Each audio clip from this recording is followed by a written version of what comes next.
So good. Today we're making Sri Lankan fish cutlets. Let's get started.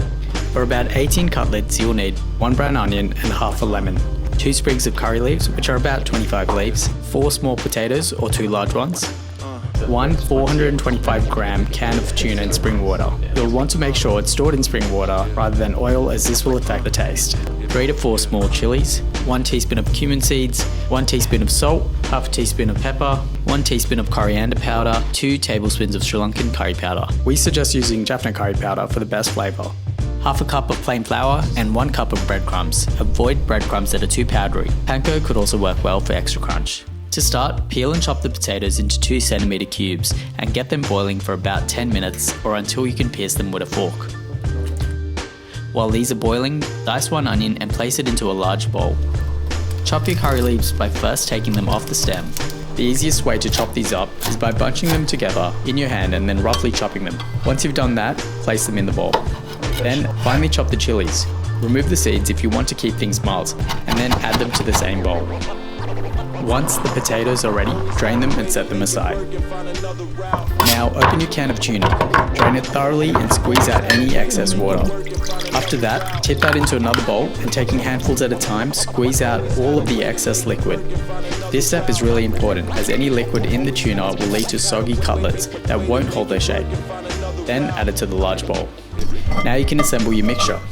To the bowl, add your boiled potatoes, 2 tablespoons of curry powder, 1 teaspoon of cumin seeds, 1 teaspoon of coriander powder, 1 teaspoon of salt, half a teaspoon of black pepper, and the juice from half a lemon.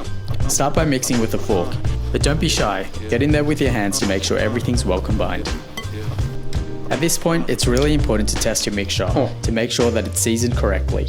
There's nothing worse than frying a whole bunch of cutlets only to find out that they're lacking in salt or spice, so don't miss this step. Once you're happy, you're going to roll the mixture into golf ball sized portions. You can do this by shaping them in your hands. Next, it's time to batter and fry. Mix half a cup of flour with about 3/4 of a cup of water. Aim for a smooth consistency that coats the back of a spoon. You want it to be thick but not too gluggy. Then pour the breadcrumbs into a shallow dish. Next, dip each cutlet into the flour mixture, letting any excess liquid drip off, and then roll them in the breadcrumbs until evenly coated. Repeat until all your balls are battered. For frying, heat up some vegetable oil in a pot. You're going to want to deep fry the cutlets, so make sure there's enough oil to cover them.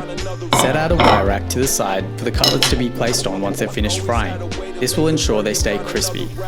Test the oil by dropping in a breadcrumb. You'll know it's hot enough if it sizzles and floats to the top. Once hot, fry your cutlets in batches, making sure not to overcrowd the pot. Fry for about 3 to 4 minutes or until golden brown, and transfer to the wire rack. And that's it. Crispy, golden and ready to be devoured. Perfect with a squeeze of tomato sauce.